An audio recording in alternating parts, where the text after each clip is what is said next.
Mga kaibigan ni Judy Ann Santos sa showbiz. Naging malapit na magkaibigan sina Angelica Panganiban at Juday sa Ang Dalawang Mrs. Reyes noong 2018. Matagal na magkaibigan sina Sharon Cuneta at Judy Ann. Parehong bumida ang dalawa sa pelikulang Magkapatid noong 2002.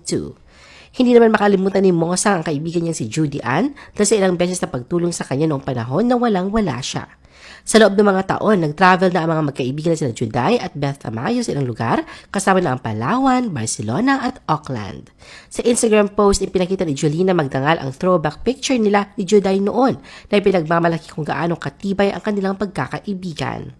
Kahit magka-rival sa TV screen, matagal na magkaibigan sina Judy Ann at Gladys Reyes mula noong mga panahon ng Mara Clara. Sinabi ni Claudine Barreto noon na ang kanilang relasyon ni Judy Ann ay hindi tulad ng iniisip ng publiko. Malapit rin si Judy Ann sa kanyang showbiz sister, ang popstar royalty na si Sarah Geronimo, nakatrabaho niya noon.